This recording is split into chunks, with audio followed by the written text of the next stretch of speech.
기억나십니까? 그 중에 이제 첫 번째가 하나가 뭐냐면 왜 그 거듭남에 있어서 태어나는 것, 엄마 뱃속에서 태어나는 것과 왜 같은 의미로서 설명하고 있는가 라는 점에서 첫 번째가 뭐였죠? 기억나세요? 자신의 의도와는 상관이 없다는 거죠. 그렇죠? 여러분이 이 땅에 태어나는데 여러분의 의지를 갖고 태어나신 분은 다 한 사람도 없어요. 여러분이 태어나고 싶어서 태어난 것이 아닌 거예요. 네. 그러면 어떻게 태어나는가? 여러분 하나님의 주권 가운데 있다는 거죠. 이처럼 거듭남의 문제 역시 새로 태어남에 있어 그 주권도 하나님께 있다라는 것을 이제 설명하는 거예요. 자, 그러면 두 번째는 뭐였어요? 혹시 기억하는 사람 있습니까? 제가 오늘 선물 갖고 왔는데 선물 갖고 왔어요. 제가 금덩어리 하나 들고 왔습니다. 진짜 금이요? 진짜 금입니다. 네, 라고 말하고 싶지만 네. 여러분 뭐, 관심이 없어요? 혹시 여기도 뭐 제가 피자 사드릴까요? 이런 거 같네 느낌이. 한 가지 더 뭐였죠? 아기가 엄마 뱃속이 네, 전부인 것처럼 전부라고 생각했는데 태어나 보니까 더 다른 또 다른 세계가 있음을 보듯이 이 거듭남에 있어서 우리가 지금에 사는 이 세상이 우리에게 전부인 것처럼 생각이 되어지지만은 아니라는 거죠. 성경은 반드시 또 다른 세계가 있다는 거예요. 자, 그래서 이건 못 맞췄지만 제가 말씀드렸죠. 우리가 첫 번째 우리 기독교인으로서 생각해 봐야 될 두 가지가 있다고 제가 말씀드렸어요. 첫 번째는 나는 그리스도인으로서 이 땅에서 어떻게 살 것인가, 어떤 존재로서 어떤 목적을 갖고 나는 이 땅에 내 의지와 상관없이 태어났다고 말씀드렸잖아요. 그렇죠? 여러분의 의지와는 상관없이 태어났는데 이 태어남에 있어서 하나님이 우리의 주권 속에서 나를 태어나게 했는데 그러면 어떤 목적을 갖고 나를 태어나게 하셨을까? 보니까 어제 여러분 밤새셨군요. 네, 밤새셨어. 그렇죠? 어떤 의미에서 태어나게 했는지를 여러분 보셔야 됩니다. 자, 그럼과 동시에 한 가지 더 생각해 봐야 된다는 게 있다고 말씀드렸어요. 그게 뭐죠? 그게 뭐예요? 죽음 이후에 죽고 나서 어떻게 될 것인가 라는 것을 생각해 보라고 말씀드렸습니다.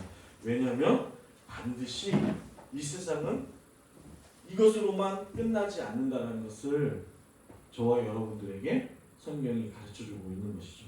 자, 그럼 오늘 두 번째 이 거듭남의 기쁨에 있어서 그러면 신자가 이 거듭남에 있어 어떠한 방법으로 우리가 태어날 수 있는가, 새롭게 변화될 수 있을까? 그 답은 오늘 제목의 제목처럼 한 가지밖에 없어요. 한번 읽어볼까요? 뭐로요? 물과 성령으로. 예, 물과 성령이죠. 물과 성령 외에는 방법이 없다는 거예요. 사랑하는 여러분, 이제 아직까지는 이제 여러분이 어리기 때문에 잘 그 삶에 대한 인생에 대한 그런 애환이라든지 고달픔이라든지 그것이 한정되어 있고 좁을 수밖에 없지만은 이제 여러분들이 졸업하고 성인이 되고 한 살 한 살 더 먹어 어른이 되어가는 그 과정 속에서 여러분들이 이 세상에서 겪는 여러 가지들의 부조리들, 안타까움들, 슬픔들, 고통들을 반드시 겪게 될 거예요. 그러면서 이런 생각을 갖게 되죠. 왜 우리가 사는 현재의 이 삶은 왜 이렇게 힘들고 고달플까라는 그 생각을 해보게 되는 거예요. 여러분, 벌써 여러분은 작게나마 여러분들이 겪는 것 중에 하나가 뭐예요? 진로의 문제 아닙니까? 이 진로의 문제 속에서 여러분이 끊임없이 겪는 고통이 뭐예요? 어제도 말씀드렸듯이 나와 함께 교실 속에서 있는 그 친구들이 친구가 아닌 거예요. 뭐예요? 경쟁 상대인 거죠. 여러분 보통 우리나라에 평균적으로 인서울에 들어가는 데 있어서 경쟁률이 보통 3대 1이 돼요. 평균적으로. 의대는 말할 수 없이 높는데 평균적으로 3대 1이라는 거예요. 내가 대학을 들어가려면 그것도 어디요? 서울에 있는 대학을 들어가려면. 그렇죠. 그러면 평균적으로 3대 1이었을 때에 최소한 여러분 주변에 있는 친구 3명은 떨어뜨려야 된다는 얘기인 거야. 그래야 여러분이 대학에 들어갈 수 있다는 거죠. 여러분 그러한 경쟁의 구조 속에서 이미 살고 있는 거예요. 그럼 이렇게 느껴지는 거죠. 왜 나는 태어나는 순간부터 이러한 경쟁 구조 속에서 살아갈 수밖에 없을까? 이유는 단 한 가지예요. 한번 따라해 볼까요? 인류가 하나님의 창조 목적에 어긋난 삶을 살기 때문이다. 예, 하나님께서 이 세상을 창조하신 그 창조 목적에 우리 인류가 범죄하고 타락하여서 어긋난 비뚤어진 삶을 살기 때문에 이러한 결과가 있는 거예요. 여러분, 우리가 하나님 앞에 잘 살고 있는가 보실 필요가 있다고 말씀드렸어요. 그 말은 제가 목사로서 하나님의 뜻에 맞게 살고 있는가 볼 필요가 있다는 거예요. 그저 세상 풍조에 수긍하면서 살고 있는지 점검할 필요가 있는 거죠. 따라서 우리의 삶이 불안하고 걱정스러운 이유를 다른 곳에서 찾지 마세요. 다른 곳에 있지 않아요. 나에게 있어요. 내가 하나님의 창조 목적에 따라 살지 못하기 때문에 현재 이 세상이 어긋나고 삐뚤어져 있는 거죠. 다시 말해, 여러분이 살고 있는 이 세상이 정상적인 세상이 아니에요. 정상적인 세상이 아니라고요. 여러분 그 한참 OTT, 넷플릭스나 이런 것에 한참 인기 있는 여러분 더 글로리라는 드라마 아세요? 네. 아시죠? 요즘 한참 인기를 끌고 있잖아요. 저는 보지는 않았는데 관심은 있어서 이렇게 인터넷 뉴스에 이렇게 찾아봅니다. 왜냐면 그런 거 보면 이게 이제 시즌 시리즈물이잖아요. 저는 이제 보면 끝장을 봐야 돼요. 끝까지 봐야 돼서 아예 하루가 최소 한 이틀이 그냥 다 후딱 저에게 이렇게 날아가서 어지간하면 이렇게 시리즈물을 잘 안 보려고 합니다. 그런데 워낙 여러분들이나 요즘 청년들이나 주변 사람들에게 이 더 글로리라는 드라마가 입방아에 오르고 있다 보니까 관심을 갖게 됐어요. 그래서 제가 어제 이러한 인터넷 뉴스를 하나 봤습니다. 인터넷 뉴스 제목이 이거예요. 국제적 망신. 제목이 이거예요. 국제적 망신 더 글로리가 드러낸 K 기독교의 부조리. 이게 어제 인터넷 기사 제목이었어요. 보신 분 혹시 있으시죠? 기사는 못 봤어요. 기사는 못 보셨어요? 실행. 보면 그런 기사가 있어요. 그래서 도대체 이 드라마와 기독교가 무슨 상관이 있기에 이러한 기사 제목이 떴을까라는 제목이 있어서 제가 기사를 살펴봤더니 이거예요. 이 더 글로리라는 드라마가 학폭에 관한 드라마라면서요. 네. 그렇죠? 학폭에 관한 드라마. 그런데 그 중에 이 주인공을 학창 시절에 괴롭혔던 여러 친구들 중에 한 사람이 목사님. 대형교회 목사님 딸이었던 거예요. 마약. 네. 그런데 이 친구가 이 친구를 괴롭히면서 자기 친구를 괴롭히고 못살게 굴면서 그런과 동시에 했던 것이 뭐냐면 교회는 빠짐없이 나가는 거예요. 그리고 교회에 나가서 찬양도 하고 기도하는 모습이 나오는 거죠. 그래서 나왔다는 거예요. 그리고 한참 성인이 되어서 이제 그 주인공이 성인이 되어서 복수하는 내용들 아닙니까? 성인이 되어서 이 친구를 복수하고 이 친구에 관한 그 학폭에 관련돼서 추궁을 하자 이 목사님의 딸이 이 주인공에게 이렇게 얘기했다는 거예요. 너 나한테 어떤 짓도 할 수 없어. 왜? 난 너한테 한 짓 모든 것을 하나님께 회개하고 구원받았기 때문에. 이렇게 그 드라마 대사에 나온다는 거죠. 즉 이 말인 거죠. 네가 나를 처벌할 수 없다는 거예요. 왜요? 이미 하나님이 나를 용서해 주었기 때문에 라는 거죠. 그래서 기자는 이런 말을 결론으로 냈더라고요. 더 글로리라는 드라마가 교회의 부조리를 고발하는 드라마는 아니지만 대중문화 속에 교회의 부조리를 끼워 넣음으로 이 사회 공동체가 우리 기독교를, 여러분과 저를 어떤 시선으로 바라보고 있는가를 알 수 있다는 거예요. 다시 말해 과거에 우리 선배 믿음의 선배님들이나 목사님의 부모님 때의 그 기독교는 그래도 이렇게 존경받고 칭송받는 그러한 집단 공동체였거든요. 그런데 오늘날 기독교 하면 좋게 생각하지 않는 거예요. 제가 작년에 아니요 2년 전이고 2년 전에 목회연구소라는 그게 이 통계를 내는 그런 그 조사에 관련된 그 정보를 제가 입수하고 제가 봤는데 세상 사람들이 기독교를 극소수이긴 하지만은 어떤 시선으로 바라보고 있냐면 저 충격이었어요. 어떤 집단으로 보냐면 사기꾼 집단 기독교를 바라보고 있다. 아 너무 충격이지 않습니까? 네? 다는 아니지만 앞서 말씀드렸듯이 극소수이긴 하지만은 그렇게 보고 있다는 거예요. 그러고 보니 최근에 있어서 여러 대중 매체들이 알게 모르게 교회에 관련된 사건들을 드라마나 어떠한 다큐멘터리에 끼워서 보고되는 것이 한두 가지가 아닌 거예요. 여러분 들어보세요. 여러분 잘 아는 동백꽃 필 무렵이라는 한참 예전에 했던 드라마 아시죠? 거기도 보면 한 목사에 관한 부조리에 대한 이야기가 나오죠. 그리고 여러분 최근에 그 외국의 그 시상식에서도 최고의 상을 받았던 오징어 게임 거기도 기독교에 대해서 아프고 슬픈 이야기를 다루고 있습니다. 그리고 또 황정민 씨가 주인공으로 나온 수리남 그래서 주인공이 그 남자 황정민 씨가 뭘로 나와요? 목사로 나와서 신분 세탁을 한 그런 것들을 보게 되죠.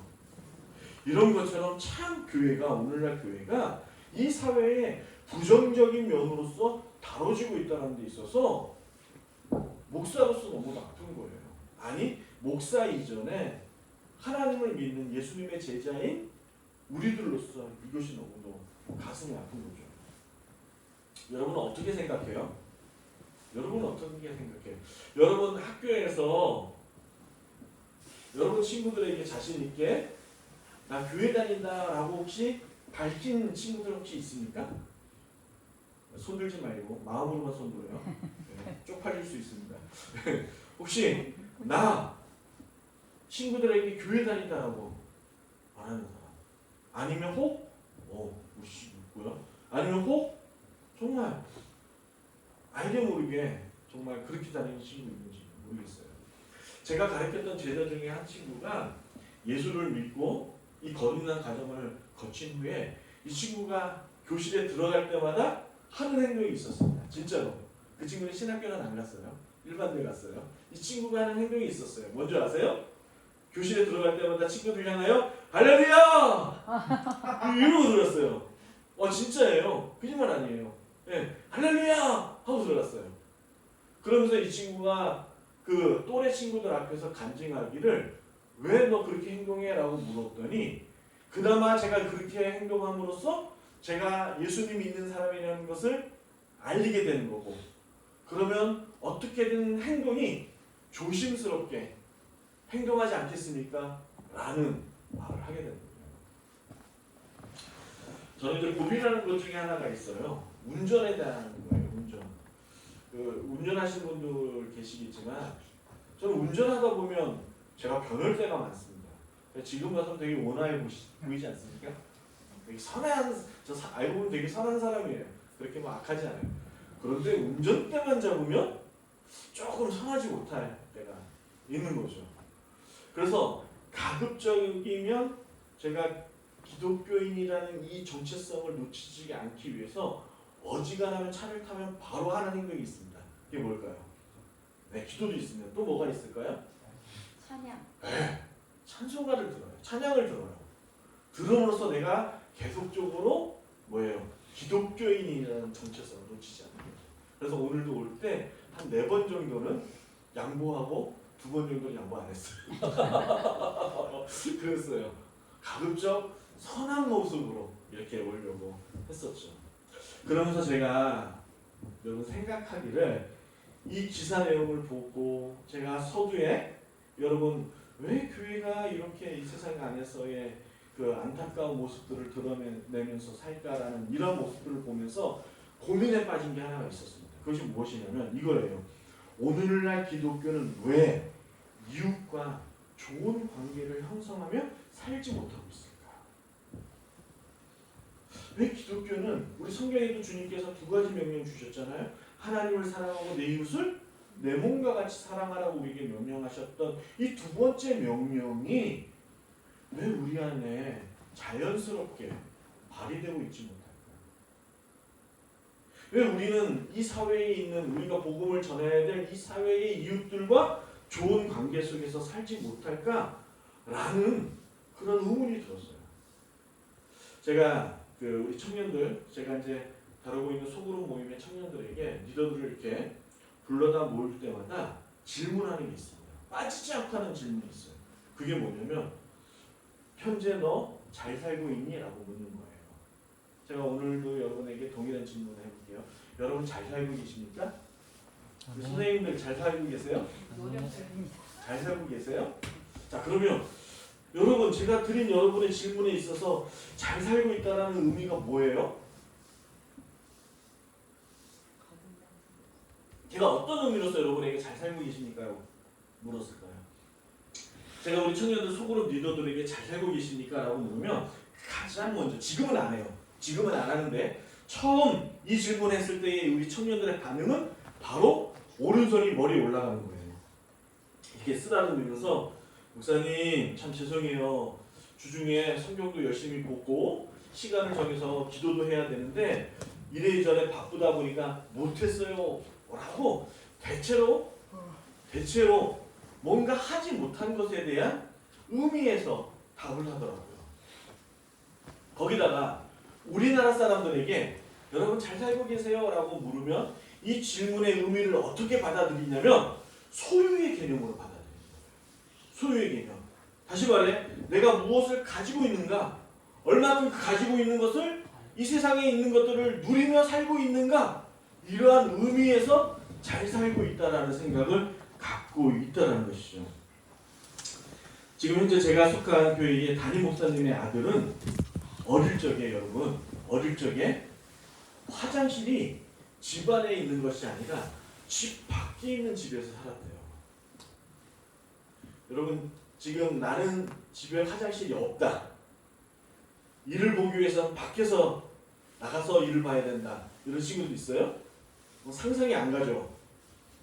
이 목사님의 지금의 담임 목사님의 아들은 어릴 적에 화장실이 집 안에 있지 않는 밖에서 여러 사람들과 공동으로 쓰는 그런 집에서 살았어요. 그래서 어릴 때는요, 모든 대한민국 사람들이 그렇게 사는 줄 알았대요. 거기다가 무엇보다도 이 목사님의 아들은 집에 냉장고가 없었어요. 냉장고가 없어서 모든 친구들이 이렇게 사는 줄 알았죠. 그런데 고학년이 되어서 초등학교 고학년이 되어서 친구 집에 갔더니 친구 집에 가서 깜짝 놀란 거예요. 충격을 받은 거예요. 왜요? 집에 화장실이 있는 거야. 집에 화장실이 있는 거야. 그것도 집에 화장실이 몇 개? 2개가 있는 거예요. 2개가. 그래서 충격을 받은 거예요. 어떻게 집에 화장실이 있지? 이렇게 충격을 받은 거예요. 거기다가 앞서 뭐라고요? 집에 냉장고가 있는 거예요. 냉장고가. 이것을 보고 나서 이 집사님, 이제 집사님이 되셨는데 이분이 그 마음속에 상처가 된 거예요. 그리고 한 가지가 인지된 게 있어요. 뭔 줄 아세요? 아, 내가 우리 집이 가난하구나 라는 것을 인지하게 된 거예요. 우리 집이 되게 못 사는 집이구나. 우리 집이 세상에 나가서 자랑할 수 없는 집이구나. 이것을 이분이 깨닫게 된 거예요. 그래서 이 집사님이 꿈이 바뀌기 시작했어요. 뭘까요? 자기는 커서 화장실이 2개가 있는 집에서 살아야겠다. 이것이 이분의 꿈이고 소원이었어요. 이뤘을까요? 안 이뤘을까요? 이뤘어요. 그래서 여러분, 건대에 제가 위치만 알려드릴게요. 건대에 스타시티라는 아파트 아시죠? 여러분, 건대 보면 그 있어요. 옛날에 그 개그맨 이휘재가 살았던 그 집이에요. 거기 50평 있는 집에서 화장실 2개 있는 집에서 사시는 거예요. 네. 제가 뭘 얘기하는 거예요? 우리나라 사람들의 대체로의 이 잘 산다라는 개념은 무엇을 소유하고 있느냐라는 것이죠. 그런데 충격적인 일이 또 하나 있었어요. 저희 교회가 제가 속한 교회가 상가 건물 교회예요. 그래서 공간이 넉넉하지가 않아요. 그런데 저희 청년들이 조금 제가 부임하고 나서 좀 늘었어요.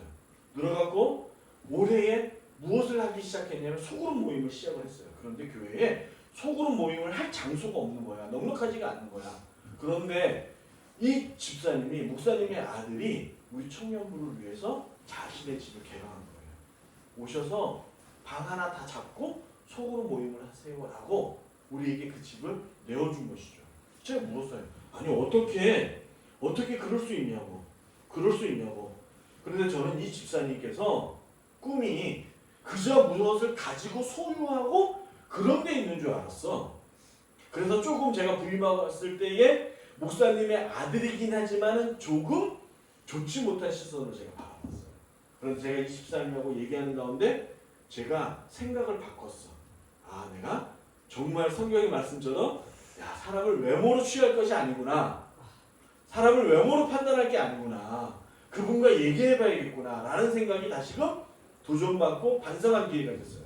제가 이분하고 얘기하면서 어떻게 집을 그렇게 내어줄 수 있었습니까? 라고 물었더니 이분이 이렇게 얘기해요. 목사님 제가 이렇게 돈을 열심히 벌고 제가 열심히 노력하는 이유는 제가 저 혼자 잘 먹고 잘 사는 데 있지 않아요.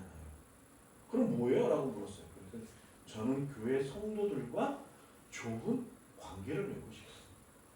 그래서 아무리 잘 산다 해도 쉽게 내 집을 개방하거나 내어주는 일은 여러분 흔치 않아요.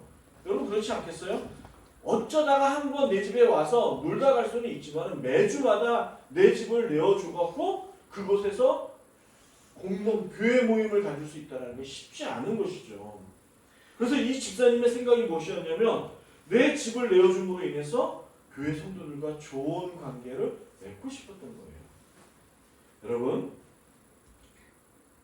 하나님에게 있어서 잘 산다는 개념은 잘 들으세요. 무엇을 소유했느냐가 있지 않습니다. 하나님에게 있어서 우리 성도가 잘 산다는 그 말의 의미는 이거예요. 따라 봅시다. 내 이웃과 좋은 관계를 맺고 있냐. 이게 성경이 우리에게 말하고 있는 내 이웃을 내 몸과 같이 사랑한다는 의미로서 우리에게 전달하고 있는 것이죠. 그래서 여러분 우리 교회 안에서 여러분 잘 살고 계세요? 라고 물었을 때의 그 개념 이제부터 바꾸세요. 내가 무엇이 되었느냐? 무엇을 갖고 누리고 사느냐? 이 개념이 아니라 지금 여러분과 함께 신앙 공동체를 이루고 있는 여러분의 친구들과 여러분의 학교 친구들과 여러분의 선생님과 여러분의 목사님과 좋은 관계를 이루고 있느냐? 라는 질문에서 드리는 것이죠. 예를 들어볼게요. 그 유명한 우리나라의 허 교수님이라고 계십니다. 이분께서 우리나라의 중산층에 대한 기준이 무엇인가 조사를 했어요. 조사를 했는데 우리나라에 있어서의 중산층의 개념은 이렇대요. 대체로 무엇을 가지고 있느냐가 중산층의 기준인 거죠. 여러분 들어보세요. 2011년도 기준이긴 한데 2011년도 기준이에요. 이거 얘기하면 자괴감 느끼시는 우리 어른들 계실지 모르겠어요. 4인 가족의 월 소득이 525만 원이 중산층의 첫 번째 기준이에요. 자, 두 번째 기준이 뭐냐면 32평 아파트, 빌라 아니에요. 단독주택 아니에요. 아파트 32평 이상의 아파트를 빚 없이 소유하고 있느냐. 그런데 반 이상이 은행이 주인인 집이 아닌 여러분 내가 빚 없이 모든 것을 소유하고 있느냐라는 것. 세 번째, 중형차 이상의 차를 몰고 다니느냐. 네 번째, 자유롭게 쓸 수 있는, 내가 자유롭게 언제든지 꺼내 쓸 수 있는 돈 1억 원이 은행에 예치되어 있는가. 이게 중산층의 개념이에요. 마지막으로 하나, 다섯 번째, 1년에 한 번 이상씩 정기적으로 해외여행을 다닙니다. 이 다섯 가지 기준이 우리나라 중산층의 기준이에요. 난 여기에 속한다. 손들 좀 하세요. 근데 여러분 유럽은 좀 다르대요. 허 교수님이 얘기하는데 유럽, 특히 지금 제가 말씀드리는 것은 프랑스의 기준입니다. 프랑스의 기준인데 이 프랑스의 중산층의 기준은 전혀 우리와 달라요. 이것도 한번 들어보세요. 제가 이거 듣고 나서 되게 충격이었어요. 첫 번째, 프랑스의 중산층의 기준의 첫 번째는 뭐냐면 악기 하나 정도를 잘 다뤄서 내 이웃, 내 주변의 사람들을 기쁘게 해줄 수 있느냐. 연주를 잘해서 그 악기로서 내 주변의 친구들과 이웃을 기쁘게 해줄 수 있느냐. 그러니까 첫 번째 중산층의 기준인 거죠. 두 번째, 적자. 내 이웃에게 자랑할 수 있는 요리가 있느냐. 두 번째. 맛있게 만들어줄 수 있느냐. 저 떡볶이 잘합니다. 적자. 네. 저 왜냐면 제가 그 98년도에 결혼하면서 떡볶이 장사를 했었거든요. 네, 떡볶이 잘합니다. 자, 세 번째 이제 여기서부터 우리가 좀 주춤거릴 거예요. 2개국어 이상을 할 수 있는 거예요. 성경어 게임 자 손 내려. 자, 네 번째 정기적으로 봉사 활동을 하고 있는가. 그리고 마지막 다섯 번째 정기적으로 내 이웃을 위하여 어렵고 힘든 불편한 이웃을 위하여 기부 활동을 하고 있느냐. 이것이 유럽, 그것도 프랑스가 가지고 있는 중산층의 기준이라는 거죠. 여러분 유럽이 어떤 나라인지 아시죠? 여러분 이 유럽이 뭐 지금은야 많은 사람들이 예수님을 믿지 않는 사람들이 많다 하지만 그래도 그 전반에 사회적으로 깔려 있는 것이 뭐냐면 기독교의 정신인 거죠. 다시 말해 이거예요. 그 사회가 여러분 그 사회가 어떤 의식 구조 속에서 살고 있는가 이것이 중요하다는 거예요. 다시 말해 내가 어떤 사상을 가지고 사느냐 하는 거예요. 여러분 이거 아세요? 어떤 누구도 갓 태어난 사람들 괜찮아요. 내버려두세요. 오히려 더 방해돼요. 자도 돼. 그냥 졸아도 돼요. 여러분 어떤 사람도 그 누구도 생각 없이 사는 사람은 없어요. 뭐 우리가 장난삼아 또 보고 너 왜 이렇게 생각 없이 행동하냐라고 말할 수 있지만 그 역시 그가 하는 행동 모두 다 그가 잠재적으로 가지고 있는 의식 구조 속에서 나오는 행동과 말이라는 것이죠. 다시 말해 너는 어떤 세계관 속에서 살고 계시냐가 바로 여러분 잘 살고 계십니까? 라는 질문에 배후에 깔려있는 진실된 질문이 되는 겁니다. 그래서 어떤 세계관을 갖고 사느냐는 거죠. 여러분 우리의 이번 연도 여러분의 수련의 주제가 거듭남이잖아요. 중생. 이 거듭남이 이 주제가 여러분 뭐예요? 거듭나지 않고서는 거듭나야 천국에 들어갈 수 있다는 이 진리가 요한복음 3장에서 어느 날 예수님께서 니고데모의 대화 속에서 갑자기 나온 대화가 아니라는 거예요. 이 대화는 요한복음 3장에서 예수님께서 갑자기 니고데모를 붙잡고 한 말이 아니라 이미 이 질문은 이 정신은 이 세계관은 이미 구약에서부터 주제로서 다루고 있었던 것이 하나님의 나라는 거듭나야 갈 수 있다는 것을 말하고 있는 것이죠. 그래서 예수님께서 니고데모를 향해서 너는 그 당시 성경은 구약 성경인 거 아닙니까? 성경 말씀을 가르치는 선생님이면서도 어떻게 해서 이 진리를 이 사실을 알지 못하느냐고 예수님께서 니고데모를 책망한 거 아니겠어요? 여러분 다시 말해 이미 구약에서부터 이 이야기를 하고 있는 거예요. 오직 의인은 믿음으로 구원받는다. 따라합시다. 오직 의인은 구원으로 아니 믿음으로 구원받는다. 구원받는다. 기지개 한번 펴세요. 쭉 피시고 이 진리가 이 사실이 구약에서부터 있었다니까. 여러분 한번 볼게요. 말씀 한번 찾아보시죠. 졸리니까 말씀 한번 찾아봐요. 창세기 15장 6절이에요. 15장 6절에 보니까 이런 말씀 있어요. 자, 들어보세요. 아브라함이 여호와를 믿으니 여호와께서 이를 그의 의로 여기시고. 그리고 유명한 말씀이죠. 하박국 2장 4절에 보면 보라 그의 마음은 교만하여 그 속에서 정직하지 못하니 의인은 그의 믿음으로 말미암아 살리라. 의인은 오직 믿음으로 살리라 라는 이 기독교의 핵심은 예수님이 이 땅에 오셔서 말씀하신 게 아니라는 거예요. 하나님께서 이 세상을 창조하신 그 순간부터 존재한 기독교의 핵심이자 교회의 기둥이었다는 거예요. 이 사실은 변치 않은 거예요. 여러분 히브리서 11장의 그 내용들을 가지고 히브리서 11장에 별명이 붙었습니다. 그것이 뭐냐면 믿음장이라고 별명이 붙었죠. 그리고 11장에는 구약에서부터 믿음으로 구원받은 구약의 인물들을 소개하고 있죠. 무슨 말이에요? 이미 구원은 오직 믿음으로 말미암아 구원받는다라는 사실은 구약에서부터 정답으로 우리에게 내려왔다는 사실이에요. 그런데 이스라엘 백성들은 이 놀랍고 위대한 진리를 놓친 거죠. 깨닫지 못한 거죠. 그래서 그들은 이 진리를 놓치는 바람에 이방인 손에 그 이스라엘이 멸망한 거 아니겠어요? 결국 우리가 구약의 말씀을 보면서 도전받는 게 있죠.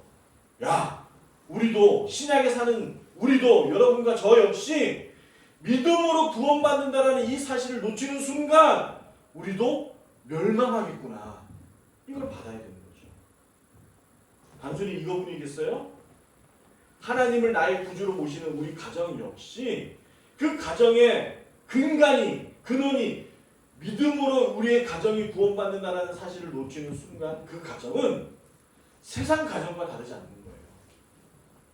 교회 역시 그 교회의 중심이 믿음으로 말미암아 구원받는다는 사실이 흔들리는 순간 그 기둥이 사라지는 순간 교회는 교회다움을 상실하게 되는 거죠. 그래서 이 세상이 여러분 살기 힘든 거예요. 그래서 더 글로리나 여러 대중매체를 통해서 기독교의 부조리가 안타깝게 나타나는 이유가 이 사실을 잃어버리기 때문에 그런 겁니다. 그런데 중요한 사실은 여러분 앞서 말씀드렸듯이 이 진리가 신약의 교회에서도 들어와 갖고는 이것이 논쟁거리가 된 거예요. 예수님이 그렇게 말씀으로 가르쳤는데도 예수님이 부활하여 승천하신 이후에 초대의 신약교회의 이 진리가 흔들리기 시작한 거예요. 그래서 갈라디아 교회는 몇 명의 유대 그리스도인들이 그 교회에 들어와서 이 진리를 흔들고 심각한 갈등과 분열을 해서 교회에 소란을 일으킨 거죠. 이거였어요. 오직 믿음으로 구원받는다는 이 사실이 부족하다는 거예요. 이것만으로는 안 된다는 거예요. 그래서 이 거짓 교사들이 뭐라고 얘기했냐면 이것만이 안 되니까 너희들이 받아야 될 것이 있다고 했어요. 혹시 배우셨나요? 뭘 받아야 된다고 거짓 유대 그리스도인들이 얘기했을까요? 할례예요. 할례를 받아야 된다고 얘기했어요. 할례. 그걸 통해서 여러분 할례가 뭔지 아세요? 들어 아시죠? 고개만 끄덕이고 할례가 뭔지 알죠? 네. 할례를 받아야 된대요. 할례를 받아야 구원이 완전해질 수 있다라고 신약 교회에 얘기한 거죠. 여러분 이거예요. 예배만으로도 아니 이 얘기예요. 믿음만으로 되는 것이 아니라 우리가 교회에 와서 열심히 무엇도 봉사하고 무엇도 해야만이 그 구원이 완전할 수 있다고 가르치는 거죠. 여러분 이렇게 유대의 거짓 교사들이 교회에 들어와서 이렇게 교회의 근간을 흔들었던 데에는 그들 나름대로의 뭐라고 해야 되죠? 정당한 이유가 있었어요. 괜히 그런 말을 한 게 아니에요. 창세기 17장 9절과 10절에 보니까 이런 말이 있습니다. 제가 읽어드릴게요. 하나님이 또 아브라함에게 이르되 하나님께서 아브라함에게 이렇게 얘기했어요. 너는 내 언약을 지키리니 네 후손도 대대로 지키라. 너희 중에 남자는 다 할례를 받으라. 이것이 나와 너가 후손이 영원히 언약의 백성인 것을 증거할 것이다 라고 말했기 때문에 이스라엘 백성들에게 있어서 할례는 너무도 중요한 전통이 된 것이죠. 깨질 수 없는 전통인 거예요. 그래서 이 말씀을 근거로 교회 안에 신약교회 안에 할례를 받아야 된다고 말씀하신 거죠. 여러분 우리가 이 얘기를 하는 거예요. 종교 행사에 열심히 따라다니고 이렇게 수련회 열심히 다니고 교회 봉사에 최선을 다하고 열심히 신앙생활을 함으로 예수님의 제자가 될 수 있다고 착각하는 거예요. 오해하는 거죠. 이렇게 신앙생활하면 아무 문제가 없다라고 믿는 거예요. 그런데 예수님께서 요한복음 3장에서 니고데모에게 뭐라고 얘기한 거예요? 아니다라고 얘기한 거죠. 여기 충격을 받는 거예요. 교회 시간 늦지 않게 예배드리러 왔는데 그것으로만 충분하지 않다라고 얘기하는 거예요. 예수님께서.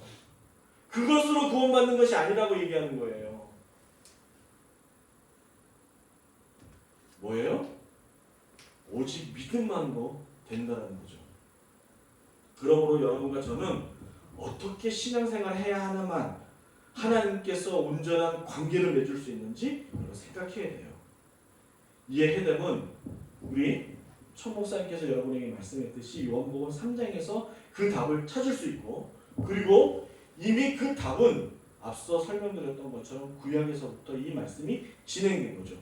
여러분 오늘 읽었던 에스겔 36장 25절의 말씀과 26절의 말씀을 한번 읽어볼까요? 25절과 26절입니다. 여러분 크게 한번 읽어줄래요? 시작! 맑은 물을 너희에게 뿌려서 너희로 정결하게 하되 곧 너희 모든 더러운 것에서와 모든 우상 숭배에서 너희를 정결하게 할 것이며 또 새 영을 너희 속에 두고 새 마음을 너희에게 주되 너희 육신에서 굳은 마음을 제거하고 부드러운 마음을 줄 것이며. 아멘. 25절에 맑은 물이 너를 깨끗게 한대요. 또한 새 영을 부어서 너의 마음을 변화시켜 주신대요. 이 과정을 거치지 않고서는 하나님과 온전한 관계를 맺을 수 없다고 얘기하는 거예요. 너무도 중요한 거예요. 여러분, 왜 물과 성령으로만 가능한 일일까요? 생각해 봐야 되죠. 왜 물과 성령만으로만 주님과 하나님과의 온전한 관계를 맺을 수 있을까라는 걸 생각해야 돼요. 왜요? 이것은 신약에서만 말하는 것이 아니라 이미 구약에서부터 하나님께서 정한 방법이기 때문에 그렇죠. 여러분, 이거예요. 여러분이 사회활동이나 외부활동을 하다가 몸이 더러워지면 무엇으로 여러분의 몸을 깨끗하게 합니까? 무엇으로 여러분의 몸을 깨끗하게 하죠? 샤워. 그렇죠. 샤워하죠. 물로 여러분 깨끗하게 하죠. 그래요. 이처럼 하나님 앞에 우리 죄가 물로써 깨끗함을 받듯이 깨끗함을 받지 않고서는 안 된다는 거예요. 그런데 문제는 이거죠. 여러분의 마음의 죄는 어떻게 할 거예요? 친구를 미워했던 마음의 죄, 부모를 미워했던 마음의 죄, 하나님의 말씀을 거부했던 그 마음의 죄는 여러분 어떻게 할 거냐고요. 그 마음의 죄가 씻음 받아야 된다는 거예요. 그런데 그것을 어떤 방법으로 해요? 성령으로 해요. 할렐루야. 성령 외에는 방법이 없다는 거예요. 따라서 외면적 할례로는 안 된다는 거예요. 아무리 예배를 열심히 참석하고 교회에 봉사를 열심히 한다고 해서 그가 구원받을 사람이 아니라는 거예요. 알 수 없다는 거예요. 그러므로 인류는 마음의 할례를 받아야 된다는 거예요.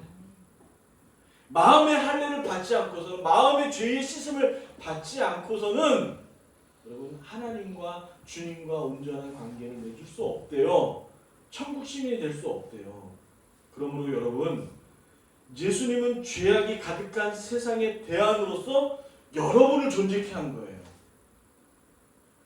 세상에 죄 많은 추악한 이 세상의 대안으로 무엇을 존재케 하셨냐면 교회를 대안으로 내어두신 거예요. 왜요? 교회만이 온전한 하나님과 관계를 맺을 수 있는 방법을 세상에 전할 수 있기 때문에, 교회만이, 여러분만이 그 방법을 세상에 전할 수밖에 없기 때문에 안 되는 거예요. 그럴 수밖에 없는 거예요. 그러면 여러분들이 먼저 여러분 안에 그 마음의 죄 씻음을 받아야 된다는 거죠. 무엇으로부터? 여러분이 하나님을 나의 구주로 인정하지 않는 그 마음으로부터.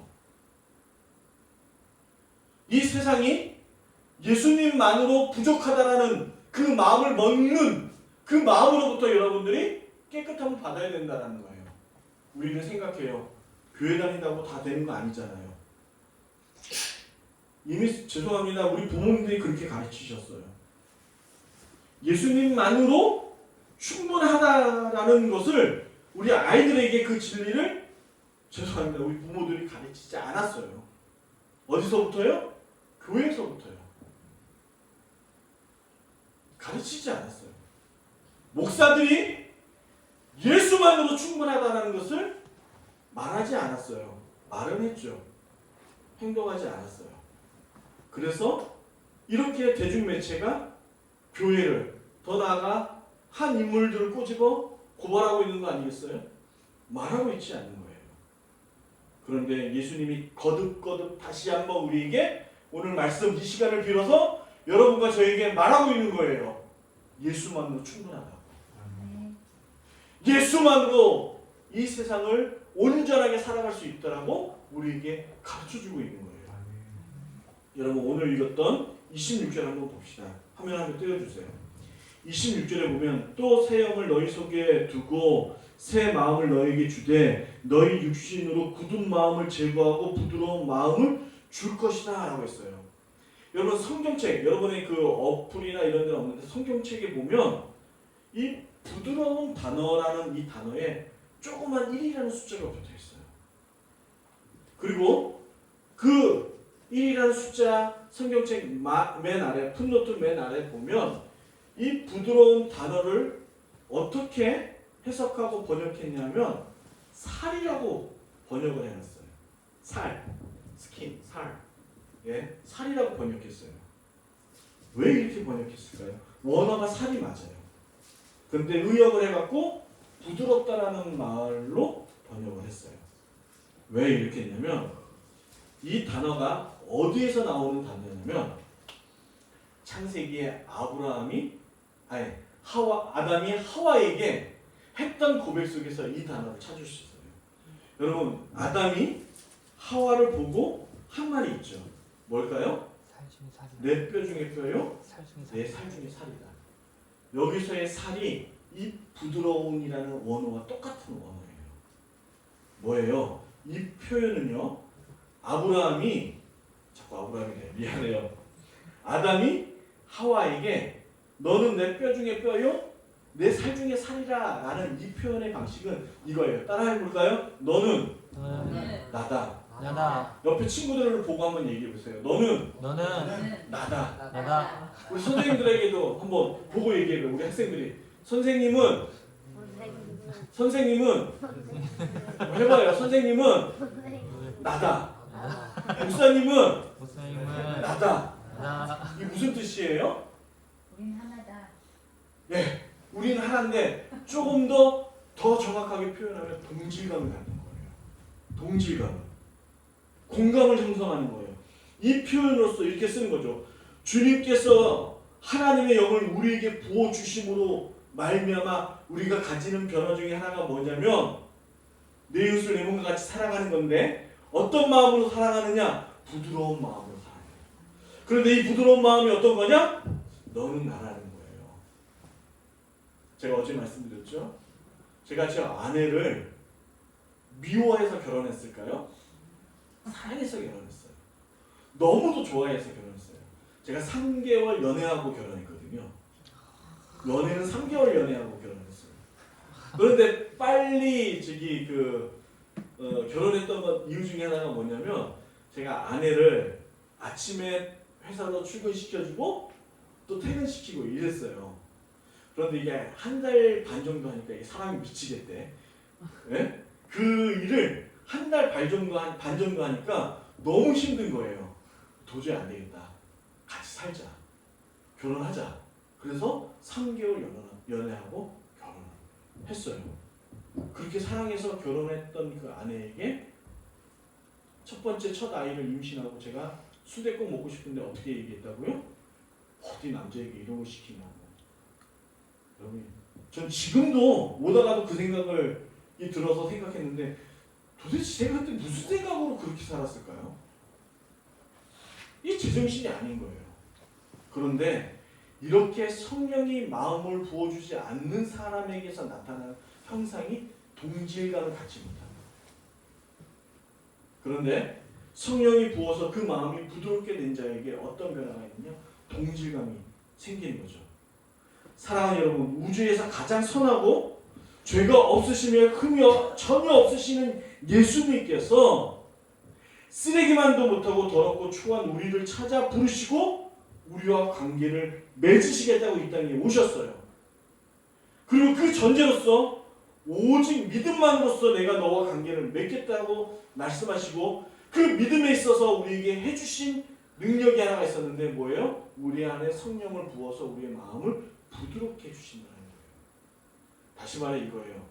믿음으로 구원받는다는 이 말 역시 내가 믿겠다라고 생각해서 믿어진다는 거예요. 그 믿음조차 외부에서 왔다는 얘기예요. 외부에서 왔다는 거죠.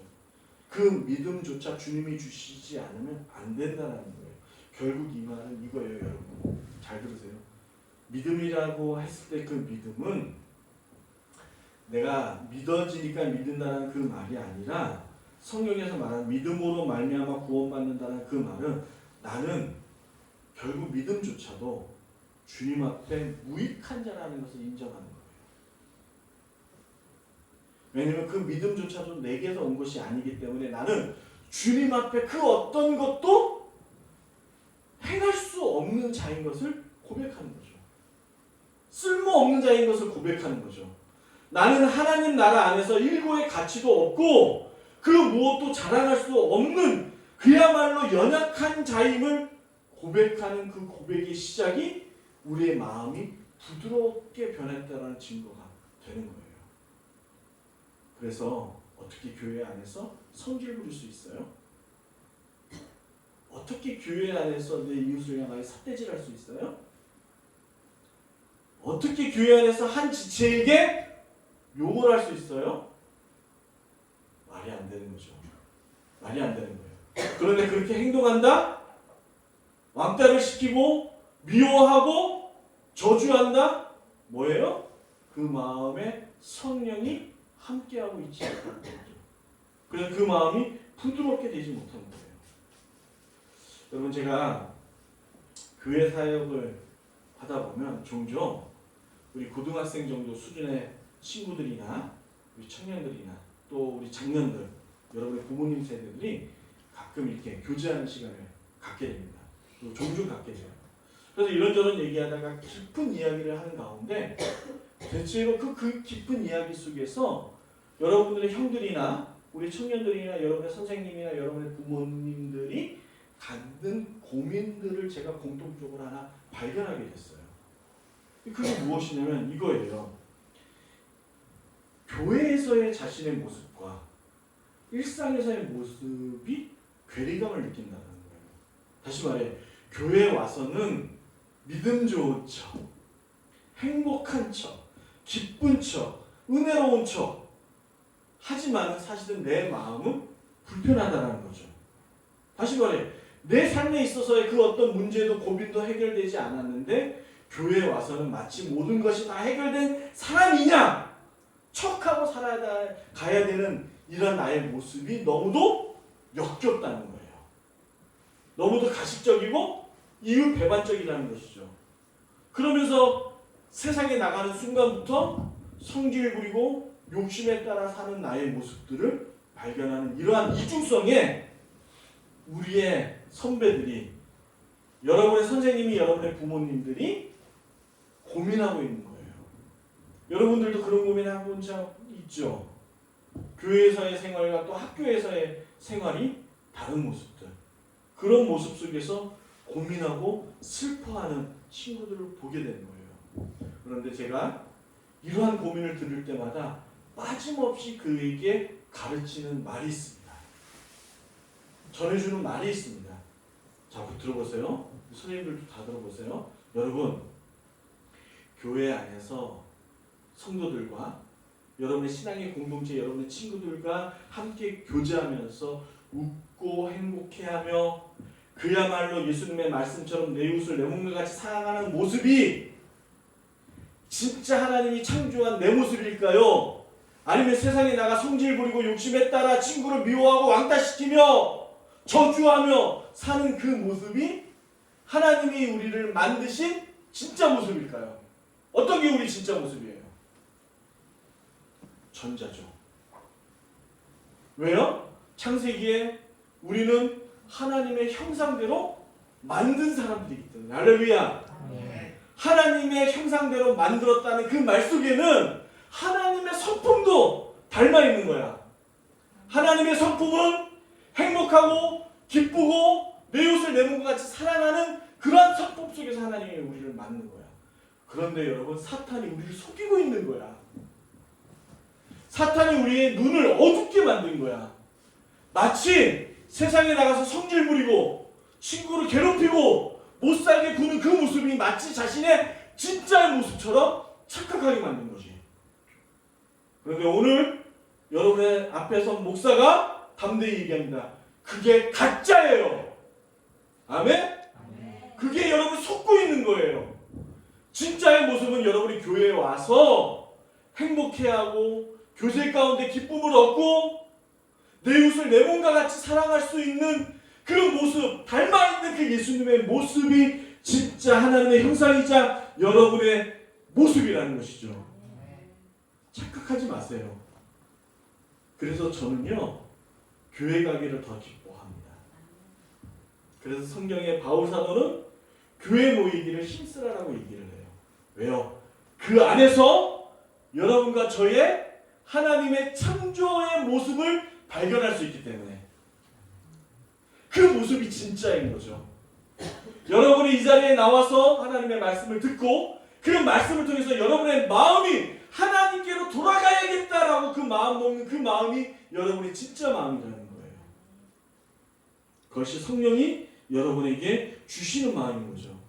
그래서 저는 개인적으로 교회에 자주 모이는 것을 좋아합니다. 여러분도 그렇게 될 줄로 믿습니다. 왜냐하면 그 안에서 우리가 예수님이 닮은 모습을 볼 수 있기 때문에 그렇죠. 그러므로 사랑하는 여러분, 성령 하나님의 도움 없이는 내 이웃을 내 몸과 같이 사랑할 수 있는 실력이 우리에게 없게 되는 거예요. 불가능하다는 거예요. 그러므로 여러분들이 오늘 이 말씀 속에서 여러분 마음속에 다짐하고 결심해야 될 것이 있다는 거예요. 뭐예요? 성령 하나님 없이는 나는 하나님의 모습을 닮아갈 수 없구나. 그러므로 어떻게 해요? 따라서 성령님이 필요하구나. 성령님이 필요하구나. 성령님이 도와주셔야 되는구나. 라는 것을 우리는 깨닫게 되는 거예요. 한 결혼한 여제자가, 자매가 저에게 전화가 왔어요. 목사님, 저 좀 만나주세요. 이렇게 전화가 왔어요. 결혼한 자매가. 그래서 때가 돼갖고 약속 시간에 나가서 이렇게 만나게 됐어요. 만나자마자 제가 자리에 앉는 순간 이 자매가 갑자기 대성통곡하고 우는 거예요. 여러분, 제가 얼마나 난처했겠어요. 여러분 상상해보세요. 드라마 같은 데 보면 이렇게 남녀가 앉았는데 그 여자가 뭔가 큰 그런 거 있잖아요. 몰라요? 마치 그런 일이 벌어져갖고 제가 그 자매에게 몹쓸 짓을 해갖고 책임지지 않는 모습처럼 이렇게 보여지는 거예요. 그러면서 순간 제가 영문도 모르면서 느껴지는 것이 있었어요. 뭘까요? 주변에 따가운 시선을 확 받고 있는 거예요. 그래서 제가 한참 기다리다가 그 자매가 눈물을 끓일 때까지 기다리고 있었죠. 그러면서 왜? 무슨 일이야? 제가 이렇게 물었어요. 왜냐면 제가 너무도 아끼는 제자였거든요. 결혼하기 전서부터 저희 교회 청년부 회장도 했었고, 여러분 우리 선생님들처럼 교사며 교회의 꾸준히 일이라는 것은 정말 이렇게 발벗고 나서서 열심히 했던 그런 자매였어요. 근데 어느 날 이 자매가 자기 결혼할 남자친구라고 소개해서 데리고 온 거예요. 그래서 키도 크고 아주 그냥 잘생겼어요. 그런데 단 아쉬운 것이 뭐냐면 신앙 생활을 하지 않는 거예요. 예수님을 믿지 않는 거예요. 그래서 제가 그 자매에게 좀 더 생각해보고 기도해보고 결정하는 것이 어떻겠니? 라고 물었더니 저한테 이렇게 얘기하는 거예요. 목사님, 어떤 의미로서 저에게 말씀하시는지 알겠어요. 염려하지 마세요. 걱정하지 마세요. 제가 그 가정에 복음 전도자가 될게요. 라고 얘기한 거예요. 그 집은 그 남자만 믿지 않는 게 아니라 시부모는 모두 다 교회 다니지 않는 그런 가정이었어요. 그런데 이제 어느 정도 시간이 흘러 서로에게 적응이 될 무렵 그 남자의 본 모습이 드러나기 시작했어요. 뭐예요? 술만 먹으면 손찌검을 하는 거예요. 자매를 그렇게 때리는 거예요. 그래서 이 자매가 저에게 이렇게 얘기하는 거예요. 목사님, 저 이혼해야 될 것 같아요. 라고 얘기를 하는 거예요. 여러분, 대체로 연약한 자매가 울면서 얘기했을 때 목사라면 어떻게 해야 돼요? 그러니 위로해주고 막 이렇게 격려해주고 그래야 되잖아요. 그런데 제가 그 얘기를 듣는 순간 저 이혼해야 될 것 같아요 라는 그 말을 듣는 순간 열이 받쳤어. 킹 받았어. 그래갖고 제가 이 자매를 위로하고 격려하는 것이 아니라 야! 내가 뭐라고 그랬어? 좀 더 신중하게 기도하고 하나님의 뜻을 구하고 그래야 되지 않냐고 내가 너한테 말했어 안 했어? 그러면서 제가 뭐라고 얘기했는지 알아? 왜 너는 결정적인 순간에 하나님께 묻지 않느냐고 그랬어요. 너의 인생에 있어서 가장 결정적인 순간에는 하나님이 아닌 네가 먼저니라고 물었어요. 여러분, 우리도 그렇지 않나요? 우리도 우리 인생에 있어서 정말 중요한 순간에는 뭔가 결정을 해야 되는 그 순간에는 하나님이 먼저가 아닌 내가 먼저일 때가 있지 않나 라는 것이죠. 그러므로 여러분, 우리가 오늘 이 물음 속에서 오늘 여러분은 지금부터 이 나이에 일찍이 여러분 대답하셔야 돼요. 우리 하나님께 여러분의 속마음을 비춰야 돼요. 고백해야 돼요. 여러분 어저께 말씀드렸죠? 천국에 있어서 천국에 들어가는 문이 열리고 닫히는 데 있어서 그것이 방법이 뭐라고요? 여러분이 내 주 예수 그리스도를 믿고 그것을 여러분 공론화하는 거라고 말씀드렸어요. 여러분이 고백하는 거라고 말씀드렸어요. 여러분이 시인하는 거라고 말씀드렸어요. 그러므로 여러분 이 시간에 여러분 다시금 오늘 이 말씀을 통해서 여러분 안에 결단하고 결정하고 결심하고 고백해야 될 것이 있어요. 뭐예요? 앞서 말씀드렸듯이 성령이 여러분을 지배해야 돼요. 아멘. 성령이 여러분을 다스려야 돼요. 아멘. 성령이 함께하지 않는 그리스도인은 참된 그리스도의 모습을 발견할 수 없는 거예요. 그러므로 여러분 성령을 구하실 수 있기를 바랍니다. 아멘. 성령이 여러분의 참 주인이 될 수 있기를 주의 이름으로 소원합니다. 아멘. 이 시간에 기도합시다.